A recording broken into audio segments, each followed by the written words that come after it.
Hey there everyone and welcome to another Near Monsters video. We're taking a little break from doing PvP videos and looking at the recent Ultimate Challenge that was in August.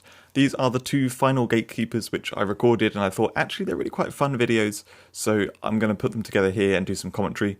This first one is a Link Fire team, the second one is a Link Shadow team, and this one had some really high speed sweeping at the start. I've only just got a turn now and I've got to time it. I decide to kill off the force Shiva Dragon to kill off Cosmo Dragon there and hope that the Death Revenge hits something nice. Stealth is going to protect from that Infernocorn, so I don't need to worry about that. The Kamiworm which I stole is not going to do that much. I don't have a lot of fire in my team. I do right now, but I don't really have any more coming in. So the Link Fire, the Link Blood Fury isn't going to help me.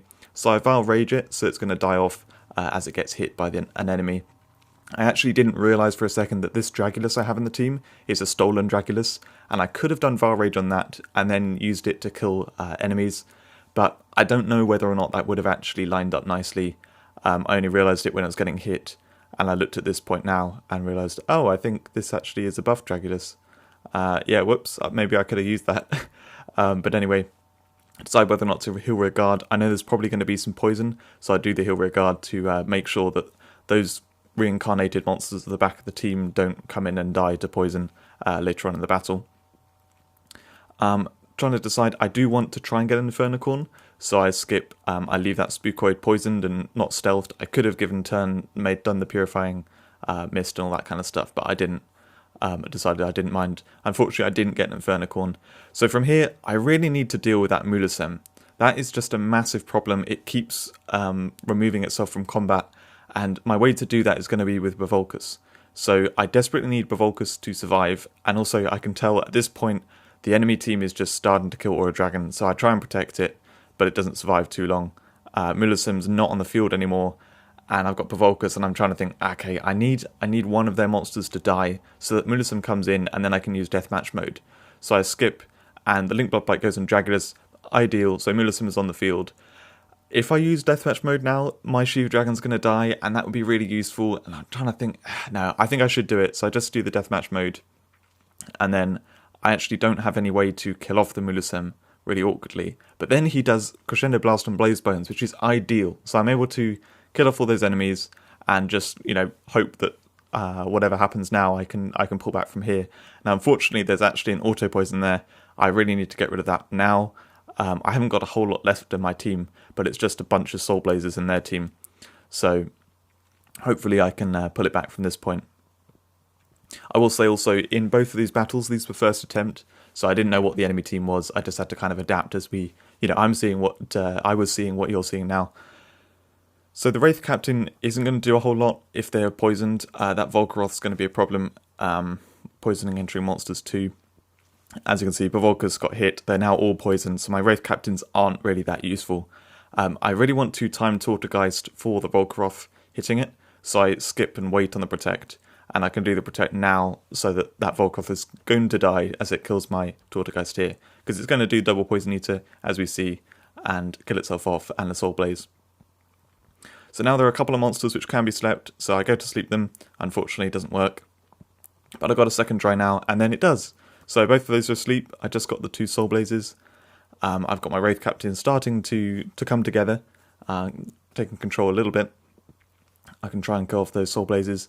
Morphine Bomb is an incredibly powerful move, and it's great because it also brings in another Wraith Captain that can sleep the enemies. Unfortunately, it didn't hit either of them, and then both my sleeps missed. But yeah, it's great for looping that at the end. My Volcaroth entering, unfortunately, poisons the Aethergoch, so I can't actually sleep it anymore, and yeah, 3 of the enemies are poisoned, really annoying, but I'm like, oh, Volcaroth can kill them off. However, actually, Volcaroth then gets killed before it gets a turn, which is really annoying. So I've just got to try and do what I can with this sleep. That Soul Blaze is so nearly dead though, so I'm thinking, maybe I can just chip away at it, and it doesn't quite kill it there, unfortunately, but anyway, it's going to die to poison or recoil. Managed to kill the Aethergoch with my Soul Blaze beautifully, just about killed that. Now we've only got 2 monsters, so it looks like it's in the bag. Kamiworm also has Sleep Killer, which lines up quite nicely here. It's ironic that I wanted Kamiworm out of my team, so I did Vile Rage on it earlier, and then it's actually useful at the end with that Sleep Killer. If you're wondering why I keep clicking a move and then it like pops up saying you can't use this move yet, it's actually Morpheus Bomb I'm trying, not the Blood Cone next. But as you can see, now I can loop the sleep with Morpheus Bomb, and there's no way that Soul Blaze can do anything. So yeah, that was the first the Gatekeeper at 1,500. We're going to look at the one at 2,000, which is a Link Shadow Poison team. Absolutely horrible in theory. That's like what you really do not want to face when it's massively buffed. And it's a really fun battle.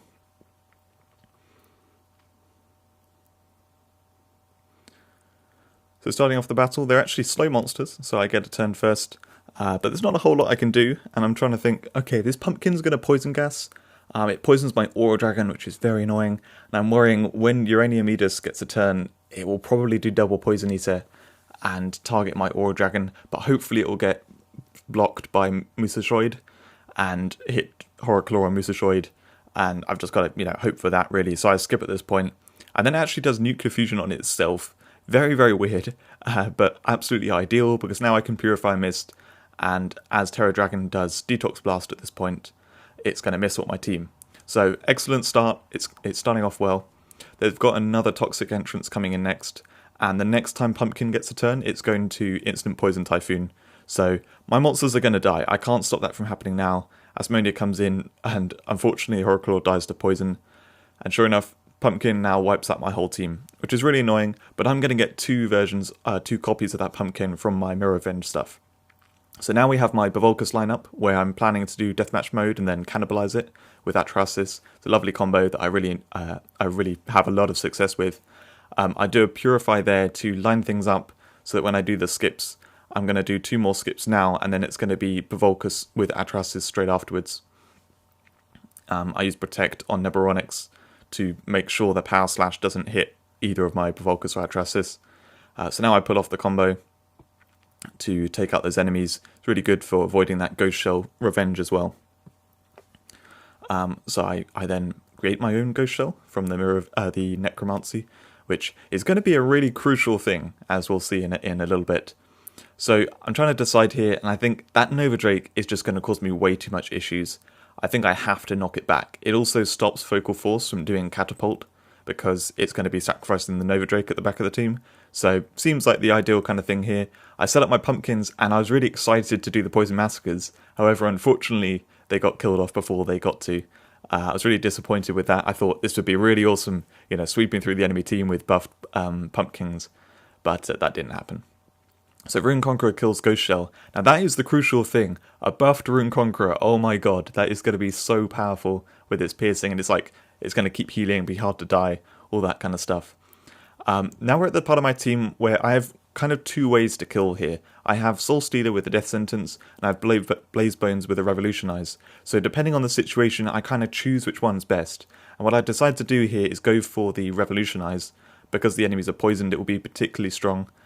So I pass a bit of time, and I'm skipping with Soul Stealer rather than doing the Death Sentence, because I know they're going to die after the Revolutionize. As well as I want to have Soul Stealer lined up to do the Instant Purify to remove stealth from the new Tenebrae when it enters, and then immediately go with Sleep All and hope that I can sleep the new Tenebrae that's entered before it's cloned. They bring all my monsters to 1 HP, absolutely fine, because I've got Life Flip All. I don't trust the Energy Blast to actually kill the enemies though, so I skip and then do it now after I've... I do trust that it is, but I want to heal my team first, because I don't know what's coming in. I tried to remove that stealth from the new Tenebrae, unfortunately I don't. To be honest, it's more a case of I don't want to kill the enemies too quickly at this point. I don't want to bring in too much, so I keep trying to hit around the Rockoids, but the attacks just get blocked. So now I forget that I don't have Stun Flash. I remove the stealth from the 2 Tenebrae, go for Stun Flash, and then it's not ready. So yeah, that's a bit annoying.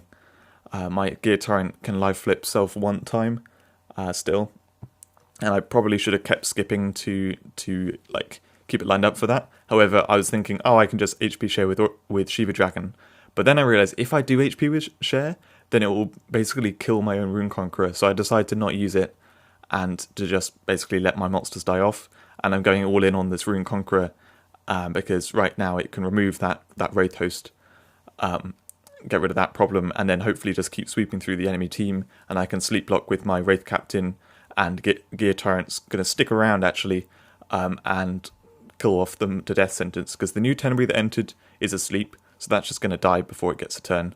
So that all gets to clone. So I can try and sleep this Tellarknight and Tenebrae. Sleeps the Tenebrae, that's fine. One of the two. I can get rid of the Rune Conqueror that's been asleep for quite a long time. It's probably about to wake up. And then, yeah, I'm actually in control at this point. So, really fun battle in general. They always are quite experimental with their teams in Ultimate Challenge. They like to throw some stuff together. And usually these last two Gatekeepers are the crazy ones, which just have like really, really annoying stuff to face. This was Link Shadow Poison, which is just a nightmare. And basically by doing Mirror Revenge stuff generally is the way to do it. You steal something overpowered from their team, and then you can beat them with that. Bit of sleep blocking, bit of life flipping stuff. That's what we had in this battle. And yeah, I hope you enjoyed this video. I'll see you in another video soon.